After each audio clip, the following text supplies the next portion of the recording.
Hello guys, welcome back to my channel. അപ്പോൾ നമ്മുടെ കൂടെ എന്നുള്ളത് നമ്മുടെ റോയൽ എൻഫീൽഡിൻ്റെ ബ്രാൻഡ് ന്യൂ ബൈക്കായ RE Meteor ആണ്. അപ്പോൾ നമുക്ക് മീറ്റോറിൻ്റെ വിശേഷങ്ങളും കാര്യങ്ങളൊക്കെയാണ്. വലിയൊരു ഡീറ്റെയിൽ റൈഡല്ല, പക്ഷേ ഞാൻ ജസ്റ്റ് ഒരു ടെസ്റ്റ് റൈഡ് എടുത്ത് എനിക്ക് തോന്നുന്ന ബെസ്റ്റ് ഫ്യൂ പോയിൻറ്റ്സ് ആണ് ഞാൻ ഹൈലൈറ്റ് ചെയ്യാൻ ഉദ്ദേശിക്കുന്നത്. പക്ഷേ പേടിക്കേണ്ട, നമ്മളൊരു കിഡിലൻ വീഡിയോ ആയിട്ട് വരുന്നുണ്ട്. ഇവനെ വെച്ചിട്ട് ലോങ് റൈഡ് പോകാൻ പ്ലാൻ ചെയ്യുന്നുണ്ട്. അപ്പോൾ അതിൻ്റെ കിഡിലൻ വീഡിയോ എന്തായാലും ചാനൽ വരും. ചാനൽ ആദ്യമായിട്ട് കാണണമെങ്കിൽ സബ്സ്ക്രൈബ് ചെയ്യാൻ മറക്കരുത്. തീർച്ചയായും നിങ്ങളുടെ കമൻറ്റ്സ് താഴെ അറിയിക്കുക. അപ്പോൾ നമുക്ക് നേരെ അധികം സമയമൊന്നും വൈകിക്കാതെ നേരെ വണ്ടിയിലോട്ട് കിടക്കാം. ഓക്കെ, ഇപ്പോൾ എങ്ങനെയാണ് ഈ REയുടെ മീറ്റോർ എന്നുള്ള മോഡൽ ഇപ്പോൾ ലോഞ്ച് ചെയ്തത്, അല്ലെങ്കിൽ എങ്ങനെയാണ് ആ റോയൽ എൻഫീൽഡ് ഈ ഒരു മോഡലോട്ട് എത്തിയെങ്കിൽ, Royal Enfield city bike 500cc പഴയൊരു ബൈക്ക് ഉണ്ട്. അവിടെ നിന്നാണ് തണ്ടർബേർഡ് ഇവോൾവ് ചെയ്തത്. തണ്ടർബേർഡ് X വന്നു. അപ്പോൾ ഈ എല്ലാ മോഡലും ഇപ്പോൾ കംപ്ലീറ്റ് ഡിസ്കണ്ടിന്യൂ ചെയ്തൊരു ബ്രാൻഡ് ന്യൂ പ്രൊഡക്റ്റാണ് ഇപ്പോൾ RE നമുക്ക് വേണ്ടി കൊണ്ടുവന്നിരിക്കുന്നത്. ഇതിൻ്റെ എൻജിൻ മുതൽ പല സാധനങ്ങളും completely from ground they build it.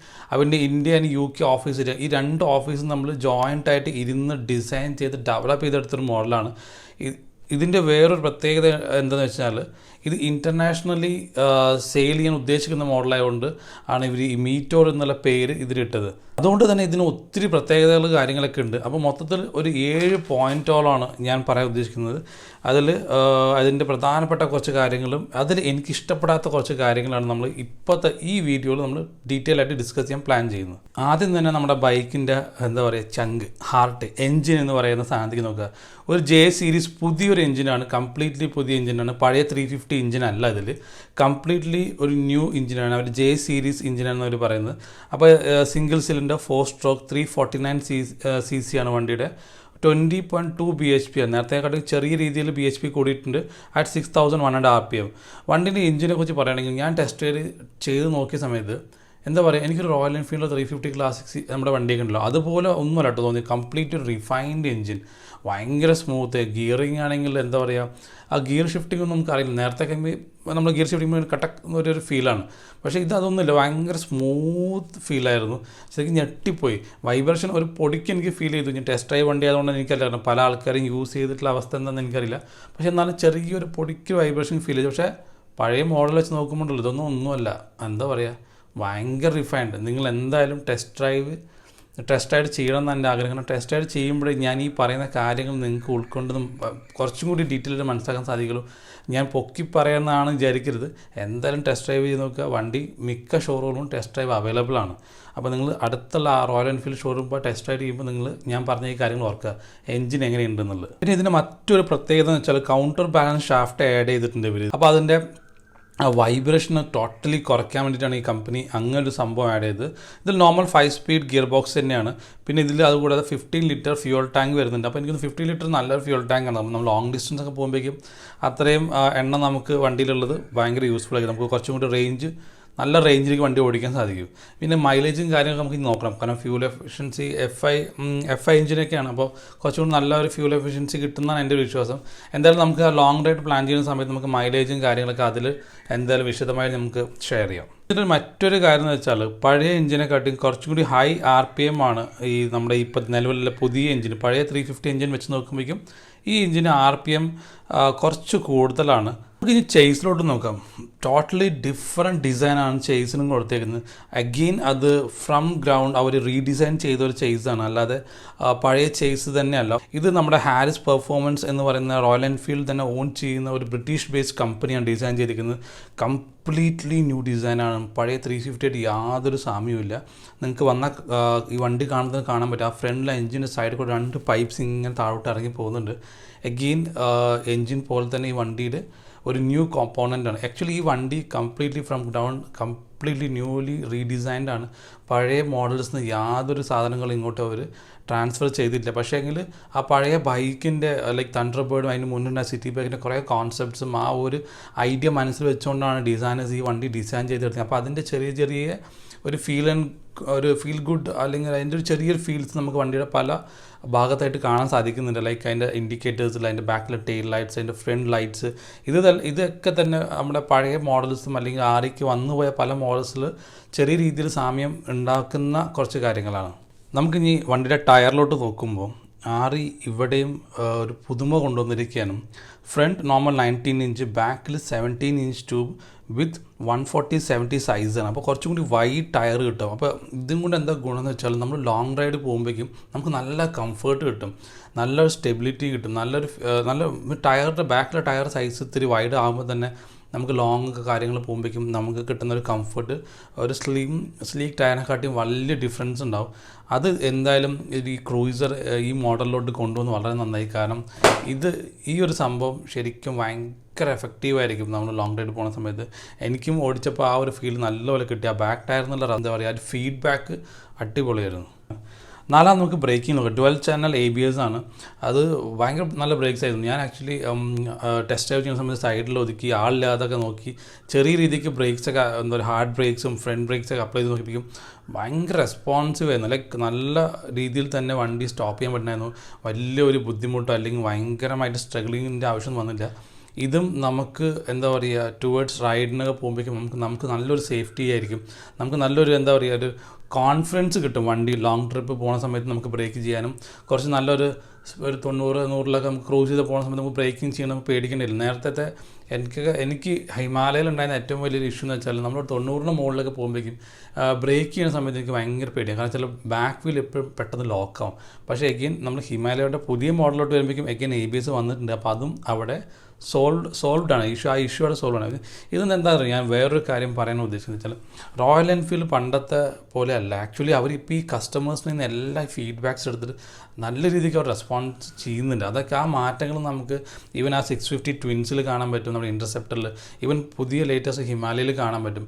Again ഈ മീറ്റോറിൽ നിങ്ങൾക്ക് കാണാൻ പറ്റും. ഒരു ക്വാളിറ്റി ഉണ്ട്, ഭയങ്കരമായിട്ട് ഫിനിഷിങ് കാര്യങ്ങളൊക്കെ ഭയങ്കര ശ്രദ്ധിക്കുന്നുണ്ട്. അവർ ഓരോ കാര്യത്തിലും ഡീറ്റെയിൽ ആയിട്ട് ശ്രദ്ധിക്കുന്നുണ്ട്. അപ്പോൾ പഴയ ഒരു റോയൽ എൻഫീൽഡ് ബൈക്സിൻ്റെ ഒരു ക്യാരക്ടറല്ല ഇപ്പോൾ പുതിയതായിട്ട് വരുന്ന ന്യൂ ജനറേഷൻ ബൈക്കുകൾ. അത് ശരിക്കും പറഞ്ഞാൽ റോയൽ എൻഫീൽഡ് ഇനി മാർക്കറ്റിലോട്ട് അല്ലെങ്കിൽ പുതിയ കസ്റ്റമേഴ്സിനോട് എത്താനും അവർക്ക് നല്ലൊരു ഗ്രോത്ത് ഉണ്ടാവാൻ വലിയൊരു ചാൻസ് ഇതിൽ കാണുന്നുണ്ട്. നമുക്ക് ഈ സസ്പെൻഷനിലോട്ട് നോക്കാം. സസ്പെൻഷൻ ഞാൻ ഓടിച്ചപ്പോൾ ഇത്തിരി എനിക്ക് സ്റ്റിഫായ പോലെ തോന്നി. പക്ഷേ എങ്കിൽ ഇറ്റ്സ് ഗുഡ്. ആക്ച്വലി നമ്മൾ ഹൈവേയിലൊക്കെ ക്രൂയിസ് ചെയ്യുകയാണെങ്കിൽ ഭയങ്കര സ്റ്റെബിലിറ്റി കിട്ടാൻ സാധിക്കും ഇത്തിരി ആ സ്റ്റിഫ്നെസ് ഉണ്ടെങ്കിൽ. പക്ഷേ നമുക്കൊരു ഓഫ് റോഡൊക്കെ പോകുന്ന സമയത്ത് എനിക്ക് തോന്നുന്നില്ല അത്രയ്ക്ക് കംഫർട്ടബിൾ കിട്ടും. പക്ഷേ വേറൊരു കാര്യം എടുത്തുകൊണ്ട് ഈ വണ്ടി ഓഫ് റോഡിന് വേണ്ടി ചെയ്തതല്ല കേട്ടോ. ഇത് ആക്ച്വലി ക്രൂയിസറാണ്. അവർ പറയുന്നുണ്ട് ഈ ക്രൂസ് ഈസി എന്നൊരു സംഭവം ഞാൻ പറയുന്നുണ്ട്. ഇടയ്ക്കിടയ്ക്ക് നമ്മൾ അവർ ആഡിലൊക്കെ കാണാം ക്രൂസ് ഈസി എന്നൊക്കെ പറയുന്നുണ്ട്. അപ്പോൾ അത് ശരിക്കും ഒരു ഹൈവേ, ഇതൊരു റോഡ് ബൈക്കാണ്, കംപ്ലീറ്റ്ലി ഫോർ റോഡാണ്. ഓഫ് റോഡ് വരുമ്പോഴേക്കും ഈ ഒരു സ്റ്റിഫ്നെസ് ചിലപ്പോൾ നമുക്ക് ഇത്തിരിയല്ല എനിക്കൊരു മീഡിയം രീതിയിൽ നമുക്കൊരു ബുദ്ധിമുട്ടുണ്ടാക്കാൻ സാധിക്കും. ഇതിൻ്റെ front telescopic 41 mm fork with 130 mm travel ഉണ്ട്. അതിൻ്റെ റിയർ വരുന്ന twin tube emulsion shock absorber with 6 step adjustable ആണ്. ഇതാണ് ഇതിൻ്റെ സ്പെസിഫിക്കേഷൻ. പക്ഷേ ഞാൻ നേരത്തെ പറഞ്ഞ അതിൻ്റെ ഒരു സമ്മറി ആയിരുന്നു, ലൈക്ക് എങ്ങനെയുണ്ട് അതിൻ്റെ ഫീൽ എങ്ങനെയുണ്ടെന്നുള്ള കാര്യമാണ് ഞാൻ ഒന്ന് വിശദമായിട്ട് പറഞ്ഞത്. ഇതിൻ്റെ മറ്റൊരു പ്രത്യേകത എന്ന് വെച്ചാൽ ഇതിൻ്റെ ട്രിപ്പർ നാവിഗേഷനാണ്. റോയൽ എൻഫീൽഡ് എന്താ പറയുക ആദ്യമായിട്ടാണ് ഇങ്ങനൊരു സംഭവം അവർ ഇൻട്രൊഡ്യൂസ് ചെയ്യുന്നത്. അവർ ഗൂഗിളായിട്ട് കൊളാബറേറ്റ് ചെയ്തിട്ട് ഈ ട്രിപ്പ് മീറ്ററിൻ്റെ തൊട്ട് റൈറ്റ് സൈഡിൽ കാണുന്ന കുഞ്ഞൊരു മീറ്റർ ഉണ്ടല്ലോ, ഇതിൽ നമ്മുടെ മൊബൈൽ ഫോണിൽ റോയൽ എൻഫീൽഡ് ആപ്പ് ഇൻസ്റ്റാൾ ചെയ്ത് കഴിഞ്ഞാൽ നമുക്ക് ഈ വണ്ടിയുടെ ഈ നാവിഗേഷൻ സിസ്റ്റമായിട്ട് കണക്ട് ചെയ്യാൻ പറ്റും. അതിൻ്റെ ആപ്പ് ത്രൂ നമുക്ക് നമ്മുടെ ഡെസ്റ്റിനേഷനിലെ ഡയറക്ഷൻസ് നമ്മുടെ ഗൂഗിൾ മാപ്പ് പോലെ ഒന്നും കാണിക്കില്ല, ജസ്റ്റ് ആരോസ് കാണിക്കും, ലെഫ്റ്റ് റൈറ്റ് എത്ര മീറ്റർ കഴിഞ്ഞ് റൈറ്റ് എടുക്കണം. എന്നാലും അത് വലിയൊരു യൂസ്ഫുള്ളാണ്, നമുക്ക് ഡിസ്ട്രാക്റ്റ് ആവാതെ നമുക്ക് വളരെ ഈ ഹെൽപ്ഫുള്ളായിരിക്കും നാവിഗേഷൻ. അതുകൂടാതെ തന്നെ നമുക്ക് ഇപ്പോൾ ബ്ലൂടൂത്ത് കണക്ട് ചെയ്തിരിക്കുമ്പോൾ നമ്മുടെ ഫോണിൻ്റെ ബാറ്ററി ഇറങ്ങിപ്പോകാൻ നല്ല ചാൻസ് ഉണ്ട്. അതുകൊണ്ട് അതിനെയും അവർ മുൻകൂട്ടി കണ്ട് അവർ വണ്ടിയുടെ ഹാൻഡിൽ ബാർ തന്നെ നമുക്കൊരു USB ചാർജിങ് കൂടി പ്രൊവൈഡ് ചെയ്യുന്നുണ്ട്. അത് എന്തായാലും കലക്കി. അതിന് റോയൽ എൻഫീൽഡിന് വലിയൊരു ഹാറ്റ്സ് ഓഫ്. കാരണം റൈഡേഴ്സിന് ഏറ്റവും കൂടുതൽ വേണ്ട ഒരു കാര്യമാണ് മൊബൈൽ ചാർജർ എന്ന് പറയുന്ന സംഭവം. കാരണം നമ്മൾ നാവിഗേഷനും ഫോട്ടോ എടുക്കലും എല്ലാം കൊണ്ടും ചാർജ് പെട്ടെന്ന് ഇറങ്ങിപ്പോൾ. അപ്പോൾ നമുക്ക് റൈഡ് ചെയ്യുന്ന സമയത്ത് നമുക്ക് ചാർജ് ചെയ്യാൻ പറ്റുന്നത് വളരെ നല്ലതാണ്. പിന്നെ നമ്മളൊരു സ്ഥലത്ത് എത്തിക്കഴിഞ്ഞാൽ ഇപ്പോൾ നമുക്ക് ടെൻറ്റിലൊക്കെയാണ് സ്റ്റേ ചെയ്യുന്നുണ്ടെങ്കിൽ നമുക്ക് ചാർജറൊന്നും ഉണ്ടാവില്ല. അപ്പോൾ അന്നേരം നമ്മുടെ ഫോൺ ഫുള്ളി ചാർജ്ഡ് ആയിരിക്കും. കാരണം നമ്മൾ ചാർജ് ഒട്ടും കളയാതെയാണ് യാത്ര ചെയ്തത്. അത് ശരിക്കും പറഞ്ഞാൽ ഒരു കിഡിലൻ സംഭവമാണ്. അതെനിക്ക് ഭയങ്കര ഇഷ്ടപ്പെട്ടു. ഇതെനിക്ക് ഈ വണ്ടിയിൽ എനിക്ക് ഏറ്റവും ഇഷ്ടപ്പെട്ടത് അതാണ്. ഇനിയാണ് ഇതിൻ്റെ വേറൊരു സംഭവം. ഇതുവരെയ്ക്ക് ആരെങ്കിലും കാണുന്ന മറ്റൊരു കാര്യം എന്ന് വെച്ചാൽ ഈ വണ്ടി 3 വേരിയൻറ്റ്സ് അല്ലെങ്കിൽ 3 സ്റ്റൈലിങ്ങിൽ അവൈലബിൾ ആണ്. അത് സംഭവം ഞാനും ഞെട്ടിപ്പോയി. കാരണം ഹോണ്ട ഹൈനസിൽ ഞാൻ അങ്ങനെ കണ്ടായിരുന്നു 2 മോഡലുള്ളതായിട്ട്. അപ്പോൾ ഞാൻ വിചാരിച്ചു ഓക്കെ, ഇനി നമുക്ക് എന്താ പറയുക വലിയ വലിയ ബൈക്സിൽ കാണാൻ പറ്റുന്ന ഒരു രീതിക്കാണ് ഇപ്പോൾ ഒരു 350 ക്ലാസ്സിലൊക്കെ വരുന്നത്. എഗെയിൻ അത് മീറ്റോറിലും അതേപോലെ മീറ്റോറിൽ 3 വേരിയൻറ്റ്സ് ആണ്. എന്താ പറയുക, ഫയർബോൾ, സ്റ്റെല്ലർ ആൻഡ് സൂപ്പർനോവ. ഫയർബോളാണ് അതിൻ്റെ ആക്ച്വലി ഒരു ബേസ് മോഡൽ. അതിലെന്ന് വെച്ചാൽ കുറേയൊക്കെ മാറ്റ് ഫിനിഷും ഒരു സോളിഡ് കളേഴ്സും അത് റോയൽ എൻഫീൽഡ് എന്നുള്ള ടാങ്കിലെ ബാഡ്ജിങ്ങും അങ്ങനെയുള്ള കുറേ കാര്യങ്ങളും. അതേപോലെ നമ്മൾ സ്റ്റെല്ലാറിൽ നോക്കുകയാണെങ്കിൽ അവിടെ ഇവിടെയൊക്കെ ചെറിയ ക്രോമും പിന്നെ ആ റോയൽ എൻഫീൽഡ് ബാഡ്ജിങ്ങിന് പകരം ഇങ്ങനെ വേറൊരു ടൈപ്പ് ഒരു എന്താ പറയുക എംപോസ് ചെയ്ത് 3D സ്റ്റൈലാണ്. സൂപ്പർനോവ എന്ന് പറയുമ്പോഴേക്കും കുറേ കൂടിയും ശരിക്കും പറഞ്ഞ ഒരു പക്ക ക്രൂയിസർ എന്ന് തോന്നിക്കുന്ന രീതിയിൽ എന്താ പറയുക വിൻഷീൽഡും കുറേ ക്രോമും കാര്യങ്ങളൊക്കെ ആയിട്ട് ഭയങ്കര രസമുണ്ട്. ബാക്ക് റെസ്റ്റ് എനിക്ക് കുറേ കൂടി സൂപ്പർനോവ ഇഷ്ടപ്പെട്ടു. കാരണം എനിക്ക് എന്താ പറയുക ഒരു ക്രൂയിസർ ഫീൽ ഉണ്ടായിരുന്നു. എനിക്കൊന്ന് ഫയർബോൾ എന്ന് പറയുന്ന മോഡൽ കുറേ കൂടി യങ്സ്റ്റേഴ്സിനെ അട്രാക്ട് ചെയ്യും. സ്റ്റെല്ലാറും സൂപ്പർനോവയും കുറേ കൂടി ഒരു മെച്യൂർഡ് ക്രൗഡിനായിരിക്കും എനിക്ക് തോന്നുന്നു നല്ലപോലെ അട്രാക്ട് ചെയ്യുക. പക്ഷേ പറയാൻ പറ്റില്ല, നമുക്ക് ഓരോ ആൾക്കാർക്ക് ചിലപ്പോൾ ഓരോ ഇഷ്ടങ്ങളായിരിക്കില്ലേ. ചിലപ്പോൾ യങ്സ്റ്ററിനായിരിക്കും കൂടുതൽ സൂപ്പർനോവ ഇഷ്ടപ്പെടും, ചിലപ്പോൾ മെച്യൂർഡായിട്ടുള്ള ആൾക്കാരായിരിക്കും ചിലപ്പോൾ ഫയർബോൾ ഇഷ്ടപ്പെടും. കാരണം ചിലപ്പോൾ ഏജ് കൂടുന്നതുകൊണ്ട് നമ്മൾ കുറച്ചും കൂടി യങ് ആവാം എന്നുള്ള ഫീലുള്ള ആൾക്കാരൊക്കെ ആണെങ്കിൽ അവർ ഫയർബോളിലായിരിക്കും കൂടുതൽ അവർ ശ്രദ്ധിക്കുന്നുണ്ടാവുക. കാരണം ഞാൻ എൻ്റെ ഫ്രണ്ടായിട്ടാണ് ഷോറൂം പോയി, അപ്പോൾ അവന് കൂടുതലും ഫയർബോൾ ഇഷ്ടപ്പെട്ടു. എനിക്ക് സ്റ്റെല്ലാറും സൂപ്പർനോവയാണ് കൂടുതൽ ഇഷ്ടപ്പെട്ടു. അപ്പോൾ ഞങ്ങൾ രണ്ടുപേരും ഒരേ ഏജ് ഗ്രൂപ്പാണ്. അപ്പോൾ അതുകൊണ്ട് ഞാൻ പറഞ്ഞത് ഇതൊന്നും ചിലപ്പോൾ അതിലൊന്നും നിൽക്കില്ല. ഓരോ ആൾക്കാർക്ക് ഓരോ ഇഷ്ടമാണ്. അവരുടെ ഇഷ്ടപ്രകാരമുള്ള ബൈക്കായിരിക്കും സെലക്ട് ചെയ്യുക. എന്തായാലും ഇതുകൂടാതെ തന്നെ നിങ്ങൾക്ക് വണ്ടി ബുക്ക് ചെയ്യുന്ന സമയത്തോ ഓൺലൈൻ ബുക്ക് ചെയ്യുന്ന സമയത്ത് നിങ്ങൾക്ക് വണ്ടി കസ്റ്റമൈസ് ചെയ്യാൻ പറ്റും. നിങ്ങൾക്ക് ടൈപ്സ് ഓഫ് എന്താ പറയുക സൈലൻസേഴ്സ് വരുന്നുണ്ട്, എക്സോസ്റ്റ് സിസ്റ്റംസ് വരുന്നുണ്ട്. നിങ്ങൾക്ക് ഇഷ്ടമുള്ള റോഡ് ലീഗലായിട്ടുള്ള എക്സോസ്റ്റ് സിസ്റ്റംസ്, നിങ്ങൾക്ക് മിറേഴ്സ് മാറ്റാം, നിങ്ങൾക്ക് ഈ ഫ്രണ്ട് വൈസേഴ്സ് ആഡ് ചെയ്യാം. നിങ്ങളുടെ സ്വന്തം പേര് വരെ നമുക്ക് ടാങ്കിൽ കമ്പനി എന്താ പറയുക പ്രിൻറ്റ് ചെയ്ത് തരുന്ന അങ്ങനെ കുറേ കാര്യങ്ങളുണ്ട്. അതിൽ മറ്റൊരു പ്രത്യേകത എന്ന് വെച്ചാൽ നമ്മളിങ്ങനെ കസ്റ്റമൈസ് ചെയ്ത് കഴിഞ്ഞാൽ 48 മണിക്കൂറിൽ വണ്ടി ബിൽഡ് ചെയ്ത് ഫിനിഷ് ചെയ്യുന്നതാണ് പറയുന്നത്. അത് എനിക്ക് സത്യം പറഞ്ഞാൽ ഭയങ്കരമായിട്ട് ഞെട്ടിക്കുന്നൊരു കാര്യമായിട്ട് തോന്നി. കാരണം ഇത്രയും ഒരു വലിയൊരു കൺട്രിയിൽ ഇത്രയും വലിയ സെയിൽ ചെയ്യുന്ന സമയത്ത് 48 മണിക്കൂർ വരെ അതെങ്ങനെ കസ്റ്റമൈസ് ചെയ്തെടുക്കും എന്നുള്ളത് കണ്ട് തന്നെ അറിയണം. അതൊരു എന്താ പറയുക എനിക്കൊരു ക്വസ്റ്റ്യൻ മാർക്കുള്ള സംഭവമായിട്ട് തോന്നി. Anyway it's fine. നമുക്ക് എന്താ പറയുക ഇത്രയും കസ്റ്റമൈസേഷൻ വരുന്നത് തന്നെ നമുക്ക് വലിയൊരു കാര്യമാണ്. നമുക്ക് ഇഷ്ടമുള്ള രീതിയിൽ വണ്ടി ഷോറൂം തന്നെ ഇറക്കുവാണെങ്കിൽ പിന്നീട് നമ്മൾ അതിൽ പണിയേണ്ട ആവശ്യം വരില്ലല്ലോ. ഇതിൽ ഇഷ്ടപ്പെടാത്തൊരു കാര്യം എന്ന് വെച്ചാൽ ഇതിൻ്റെ ടോഗിൾ സ്വിച്ചേഴ്സാണ്. ഇതിൻ്റെ 2 സൈഡും കുറേ ടോഗിൾ സ്വിച്ചസ് ഉണ്ട്. അതെനിക്ക് എന്താ പറയുക ഒരു ലുക്ക് ആൻഡ് ഫീൽ എനിക്ക് അത് ഇഷ്ടപ്പെടില്ല. അതിൻ്റെ ഒരു പ്ലാസ്റ്റിക് ക്വാളിറ്റി കാഴ്ചയിൽ എനിക്ക് അത്രയ്ക്ക് അങ്ങോട്ട് എന്താ പറയുക ഒരു അപ്പീലിംഗ് ആയിട്ട് എനിക്ക് തോന്നിയില്ല. പിന്നെ ഇതിൻ്റെ ഡ്യൂറബിലിറ്റി എങ്ങനെയായിരിക്കുന്നതെന്നും എനിക്ക് എന്താ പറയുക ഒരു എൻ്റെ മനസ്സിലൊരു ക്വസ്റ്റ്യനാണത്. അതിനി വണ്ടി ഇറങ്ങി കുറേ ആൾക്കാർ യൂസ് ചെയ്യുമ്പോഴേ അതിൻ്റെ ഒരു ഫീഡ്ബാക്ക് ശരിക്കും കിട്ടുള്ളൂ. അതെനിക്ക് തോന്നുന്നു അതിൻ്റെ ഒരു ആവശ്യം ഉണ്ടായിരുന്നു എന്ന് വെച്ചാൽ എനിക്കറിയില്ല. കാരണം പഴയത് തന്നെ കുറച്ചും കൂടി നല്ലതായിരുന്നു. കാരണം പഴയ മോഡൽസിലൊക്കെ കാണുന്ന സ്വിച്ചസൊക്കെ നല്ല ക്വാളിറ്റി ഉണ്ടായിരുന്നു. ഇതിൻ്റെ ഈ പ്ലാസ്റ്റിക് എനിക്ക് കാണുമ്പോൾ തന്നെ എനിക്കെന്തോ ഒരു ബുദ്ധിമുട്ടുള്ള ഫീൽ ചെയ്തു. Maybe for someone else അത് അവർക്ക് ഇഷ്ടപ്പെടാതിരിക്കാം. ഇതെൻ്റെ ഒരു പേഴ്സണൽ നോട്ടാണ്. Don't take in other way. നമ്മൾ റോയൽ എൻഫീൽഡ് എന്ന് പറയുന്ന ഒരു ബ്രാൻഡിൻ്റെ അണ്ടറിൽ വരുന്ന വണ്ടികൾക്കൊക്കെ കുറേ ക്വസ്റ്റ്യൻ മാർക്സ് ഉണ്ട്. കുറേ കാലത്തിന് ഞാൻ കേൾക്കുന്നത് വലിയ കുറേ എന്താ വണ്ടിയുടെ റിലയബിലിറ്റി, വണ്ടിയുടെ സ്റ്റെബിലിറ്റി, അങ്ങനെ ഒത്തിരി ഇഷ്യൂസ്. പക്ഷേ നിങ്ങൾ നോക്കുവാണെങ്കിൽ കഴിഞ്ഞ 650 നമ്മുടെ ട്വിൻസ്, നമ്മുടെ ഇൻ്റർസെപ്റ്റർ ആ ഒരു റേഞ്ചിൽ നിന്ന് വരുന്ന എല്ലാ വണ്ടി ആ ഒരു മോഡൽ മുതൽ റോയൽ എൻഫീൽഡ് ഇറക്കിയ മിക്ക വാഹനങ്ങളും നല്ല മികച്ച ക്വാളിറ്റിയിലാണ്. കാരണം ഞാൻ കുറേ 650 ഓണേഴ്സിനോട് സംസാരിച്ചപ്പോൾ അവരെല്ലാം പറഞ്ഞു വെച്ചാൽ റോയൽ എൻഫീൽഡ് ഇന്നേ വരെ ഇറക്കിയ ഏറ്റവും ബെസ്റ്റ് ബൈക്കാണ് in terms of everything, quality, stability, reliability, everything. അപ്പോൾ എനിക്ക് തോന്നുന്നത് ഈ മീറ്റോർ എന്ന് പറയുന്ന മോഡലും ഒരു ഇൻ്റർനാഷണൽ മോഡലാണ്. അപ്പോൾ ആ ഒരു ക്വാളിറ്റി എന്തായാലും ഈ വണ്ടിയിൽ ഉണ്ടാവും എന്നുള്ളതാണ് എൻ്റെ മനസ്സ് പറയുന്നത്. എന്തായാലും നമുക്ക് നോക്കാം, നമുക്ക് വെയിറ്റ് ചെയ്തിരുന്ന് വണ്ടികൾ കുറച്ച് റോഡിലോട്ട് ഇറങ്ങട്ടെ. കസ്റ്റമേഴ്സിൻ്റെ ഒരു ഫീഡ്ബാക്ക് വരുന്ന കഴിയുമ്പോൾ എന്താണ് എന്നുള്ളത് നമുക്ക് വളരെ ക്ലാരിറ്റി ആയിട്ട് അറിയാൻ സാധിക്കും. അപ്പോൾ എൻ്റെയും പ്രതീക്ഷ എന്താ പറയുക വണ്ടി ഇറങ്ങി നല്ലൊരു ഫീഡ്ബാക്ക് ആവണമെന്നാണ് ഞാൻ പ്രാർത്ഥിക്കുന്നത്. കാരണം എനിക്ക് ഒത്തിരി ഇഷ്ടപ്പെട്ടൊരു മോഡലാണ്. ഇനിയിപ്പോൾ ഞാൻ എടുക്കണമെന്ന് വെച്ചാൽ എനിക്ക് എടുക്കണമെന്നൊക്കെ ആഗ്രഹമൊക്കെ ഉണ്ട്. എന്തായാലും നമുക്ക് നോക്കാം. നിങ്ങൾ എടുക്കുന്നുണ്ടെങ്കിൽ നിങ്ങൾക്ക് എല്ലാവർക്കും കാണാൻ പറ്റും. നമ്മുടെ ഈ ചാനലിൽ തന്നെ അത് വരുന്നതായിരിക്കും. അപ്പോൾ നമുക്ക് വെയിറ്റ് ചെയ്ത് നോക്കാം എങ്ങനെയായിരിക്കും വണ്ടി ഉണ്ടാവുന്നത്. ഓക്കെ, അപ്പോൾ നിങ്ങൾ ഈ വണ്ടി എടുക്കാൻ ഉദ്ദേശിക്കുന്നുണ്ടെങ്കിൽ ആദ്യം ചെയ്യേണ്ട കാര്യം ടെസ്റ്റ് ഡ്രൈവ് ചെയ്യുക. ചെറിയ ടെസ്റ്റ് ഡ്രൈവ് ചെയ്യരുത്.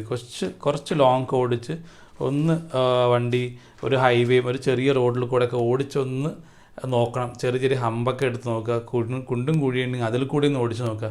ആ ടോട്ടൽ എക്സ്പീരിയൻസ് എടുത്തിട്ട് വേണം ആ വണ്ടിയിലോട്ട് ഫൈനലൈസ് ചെയ്യുക. ഏതൊരു വണ്ടി, ഇത് മാത്രമല്ല ഏതൊരു വണ്ടി എടുക്കുകയാണെങ്കിലും നല്ലൊരു ടെസ്റ്റ് ഡ്രൈവ് ചെയ്ത് നോക്കുക. ആ ഒരു നിങ്ങൾക്കൊരു ഫീൽ ഗുഡ് കിട്ടുന്ന ഒരു വണ്ടി ടെസ്റ്റ് ഡ്രൈവ് ചെയ്യുക, എന്നിട്ട് മാത്രം ഫൈനലൈസ് ചെയ്യുക. അപ്പോൾ ഗൈസ്, ഇതൊക്കെയാണ് എനിക്ക് ഈ വണ്ടിയിൽ കണ്ടെത്താൻ പറ്റിയ പുതിയ കുറേ കാര്യങ്ങൾ, അല്ലെങ്കിൽ നോട്ടീസബിൾ ആയിട്ടുള്ള കാര്യങ്ങൾ. പുതിയ കാര്യങ്ങൾ എന്ന് പറഞ്ഞാൽ നോട്ടീസബിളായ കാര്യങ്ങൾ പറയുന്നതായിരിക്കും കുറച്ചുകൂടി നല്ലത്.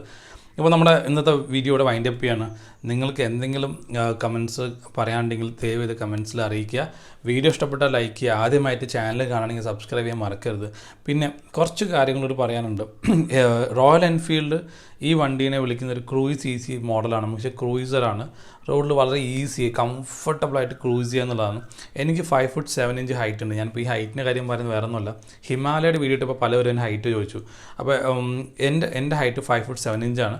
ഞാൻ ഈ വണ്ടി ഇരുന്നപ്പോഴേക്കും എനിക്ക് ഫ്ലാറ്റ് ഫുഡാണ് കിട്ടുന്നത്. അത് മാത്രമല്ല, ഇതിൻ്റെ വേറൊരു വലിയൊരു കാര്യം വെച്ചാൽ ഇതിൻ്റെ സീറ്റ്സ് മാരകം എന്താ പറയുക, അപാര കംഫർട്ടബിളാണ്.